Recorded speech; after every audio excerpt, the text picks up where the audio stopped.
Chapter 7. Jem stayed moody and silent for a week. As Atticus had once advised me to do, I tried to climb into Jem's skin and walk around in it. If I had gone alone to the Radley place at 2 in the morning, my funeral would have been held the next afternoon, so I left Jem alone and tried not to bother him. School started. The second grade was as bad as the first, only worse. They still flashed cards at you and wouldn't let you read or write. Miss Caroline's progress next door could be estimated by the frequency of laughter. However, the usual crew had flunked the first grade again and were helpful in keeping order. The only thing good about the second grade was that this year I had to stay as late as Jem, and we usually walked home together at 3 o'clock. One afternoon, when we were crossing the schoolyard toward home, Jem suddenly said, "There's something I didn't tell you." As this was his first complete sentence in several days, I encouraged him. "About what?" "About that night." "You never tell me anything about that night," I said. Jem waved my words away as if fanning gnats. He was silent for a while, then he said, "When I went back for my breeches, they were all in a tangle when I was getting out of them. I couldn't get them loose. When I went back," Jem took a deep breath, "when I went back, they were folded across the fence, like they were expecting me." "Across and something else." Jem's voice was flat. "I'll show you when we get home. They've been sewed up, not like a lady sewed them, something like I'd try to do. All crooked. It's almost like somebody knew you were coming back for them." Jem shuddered. "Like somebody was reading my mind. Like somebody could tell what I was going to do. Can't anybody tell me what I'm going to do unless they know me, can they, Scout?" Jem's question was an appeal. I reassured him. "Can't anybody tell what you're going to do unless they live in the house with you, and even I can't tell sometimes." We were walking past our tree. In its knothole rested a ball of gray twine. "Don't take it, Jem," I said. "This is somebody's hiding place." "I don't think so, Scout." "Yes, it is. Somebody like Walter Cunningham comes down here every recess and hides his things, and we come along and take 'em away from him. Listen, let's leave it and wait a couple days. If it ain't gone then, we'll take it, okay?" "Okay, you might be right," said Jem. "It must be some little kid's place. Hides his things from the bigger folks. You know it's only when school's in that you found things." "Yeah," I said, "but we never go by here in the summertime." We went home. Next morning the twine was where we had left it. When it was still there on the third day, Jem pocketed it. From then on, we considered everything we found in the knothole our property. The second grade was grim, but Jem assured me that the older I got, the better school would be, that he started off the same way, and it was not until one reached the sixth grade that one learned anything of value. The sixth grade seemed to please him from the beginning. He went through a brief Egyptian period that baffled me.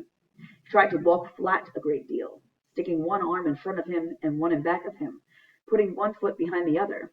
He declared Egyptians walked that way. I said if they did, I didn't say how they got anything done, but Jem said they accomplished more than the Americans ever did. They invented toilet paper and perpetual embalming, and asked where would we be today if they hadn't. Atticus told me to delete the adjectives, and I'd have the facts. There are no clearly defined seasons in South Alabama. Summer drifts into autumn, and autumn is sometimes never followed by winter, but turns to a days-old spring that melts into summer again. That fall was a long one, hardly cool enough for a light jacket. Jem and I were trotting in our orbit one mild October afternoon when our knothole stopped us again. Something white was inside this time. Jem let me do the honors. I pulled out 2 small images carved in soap. One was the figure of a boy, the other wore a crude dress. Before I remembered that there was no such thing as hoodooing, I shrieked and threw them down. Jem snatched them up. "What's the matter with you?" he yelled. He rubbed the figures free of red dust. "These are good," he said. "I've never seen any this good." He held them down to me. They were almost perfect miniatures of 2 children. The boy had on shorts, and a shock of soapy hair fell to his eyebrows. I looked up at Jem. A point of straight brown hair kicked downwards from his part. I had never noticed it before. Jem looked from the girl doll to me. The girl doll wore bangs. So did I. "These are us," he said.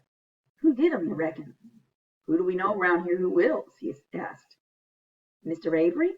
Mr. Avery just does like this. I mean carves. Mr. Avery averaged a stick of stove wood per week. He honed it down to a toothpick and chewed it." "There's old Miss Stephanie Crawford's sweetheart," I said. "He carves all right, but he lives down the country. When would he ever pay attention to us?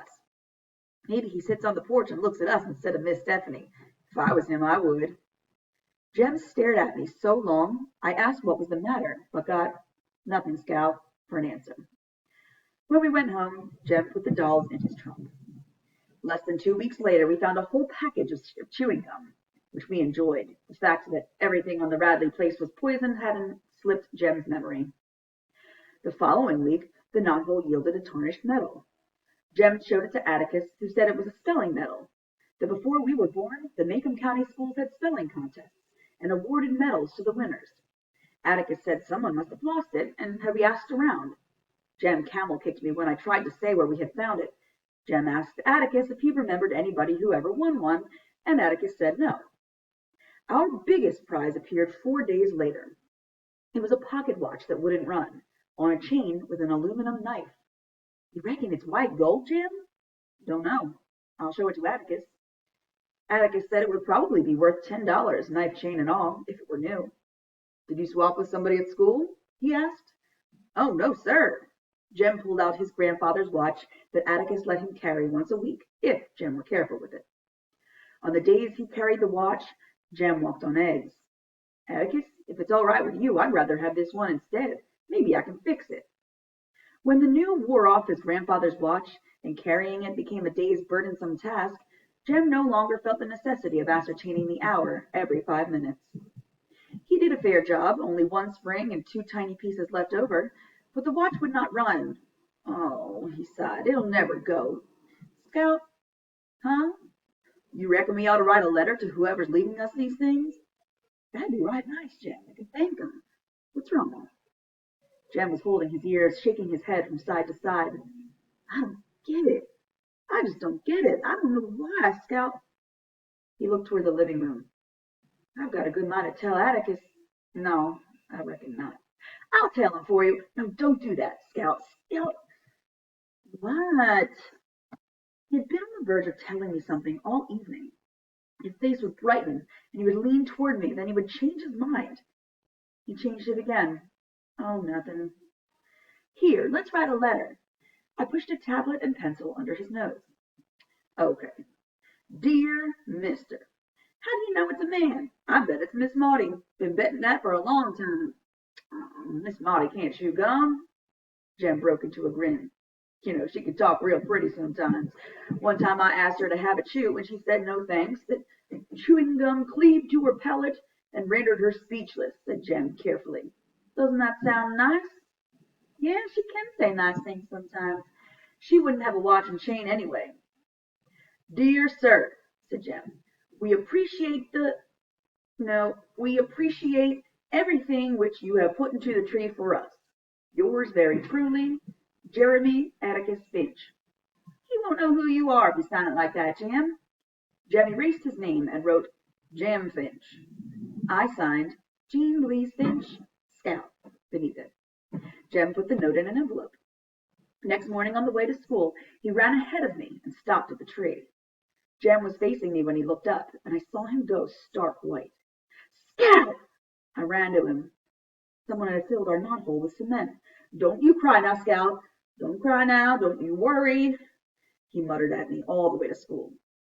When we went home for dinner, Jem bolted his food, ran to the porch, and stood on the steps. I followed him. Hasn't passed by yet, he said. Next day, Jem repeated his vigil and was rewarded. How do you do, Mr. Nathan? He said. Morning, Jem, Scout, said Mr. Radley as he walked by. Mr. Radley, said Jem. Mr. Radley turned around. Mr. Radley, did you put cement in that hole in that tree down yonder? Yes, he said. I filled it up. Why'd you do it, sir? Trees dying. You plug them with cement when they're sick. You ought to know that, Jem. Jem said nothing more about it until late afternoon.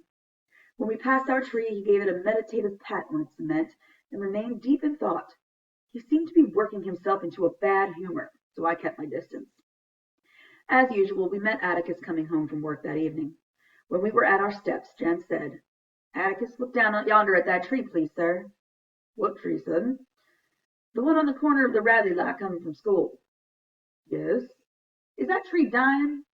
Why, no, son, I don't think so. Look at the leaves. They're all green and full. No brown patches anywhere. It ain't even sick. That tree's as healthy as you are, Jem. Why? Mr. Nathan Bradley said it was dying. Well, maybe it is. I'm sure Mr. Bradley knows more about his trees than we do. Atticus left us on the porch.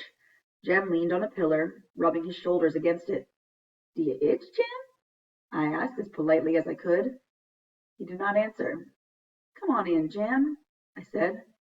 After a while, he stood there until nightfall, and I waited for him. When we went in the house, I saw he had been crying. His face was dirty in the right places, but I thought it odd that I had not heard him.